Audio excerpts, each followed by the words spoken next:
Hi, welcome to today's lesson on atoms and their structure. So let's start by discussing what an atom actually is. So atoms make up everything.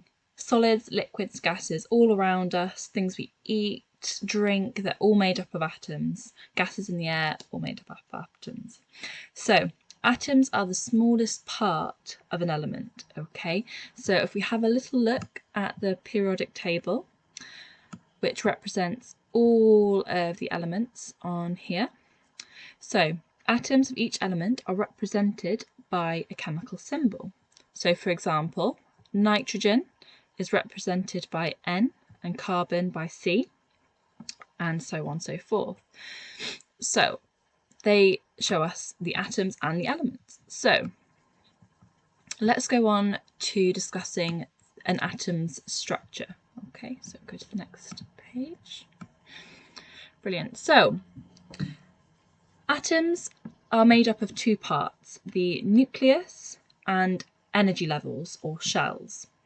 So if we look at this diagram here, we have energy levels which surround the nucleus, okay? So these rings are energy levels, and this part in the middle is the nucleus, okay?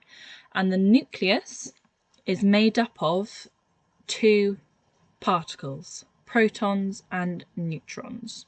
So if we get up this. So protons are these pink particles here. Neutrons are these blue particles here. Okay. So in the nucleus we have protons and neutrons. In the outer energy levels or shells we have electrons. So if we look at this table over here, we have protons, which are the pink, have a positive charge, okay? Neutrons, which are the blue, don't have a charge at all, so they are neutral. So neutrons are neutral.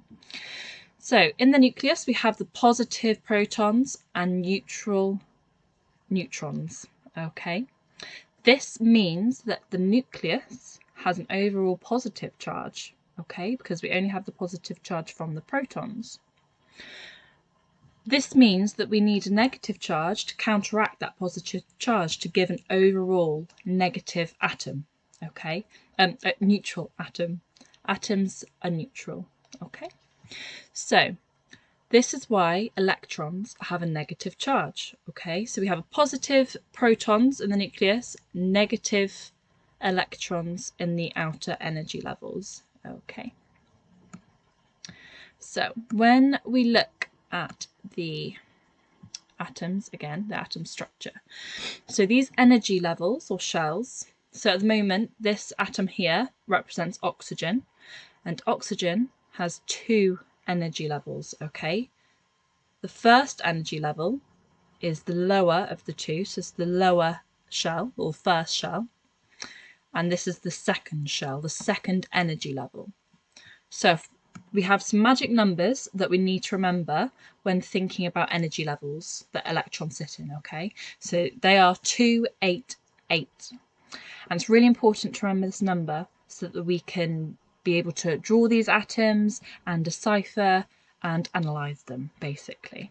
So if we look at this little diagram down here, this is also an atom. So they've got a grey nucleus with these blue outer energy levels. This first shell can hold up to 2 electrons. So we can see here we've got 2 electrons on this first one. First number, so the first energy shell, is 2. So it can only hold 2. Can't squeeze 3 in, and it doesn't want 1. It needs 2. Okay. Once that 2 shell or level has been filled, we then move on to the second shell or energy level, and that can hold up to 8. Okay.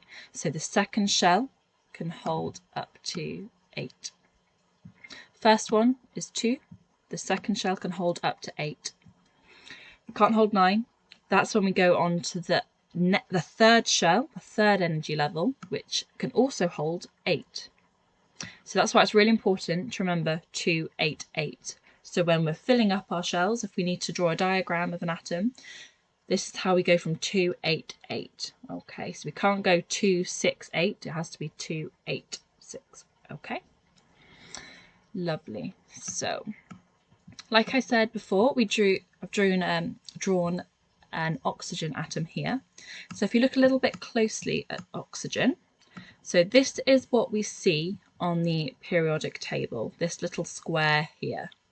So at the moment, it doesn't really seem, it's just numbers and a letter. Okay, so oxygen, like I said earlier, there's that chemical symbol that represents each atom element. Okay, so this O is for oxygen, and we have two numbers, a smaller and a larger number. This larger number represents the mass number of the atom.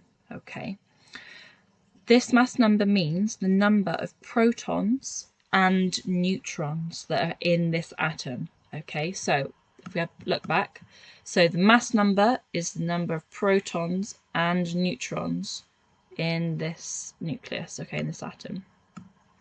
Then we have a smaller number, which is the atomic number, which is only the number of protons.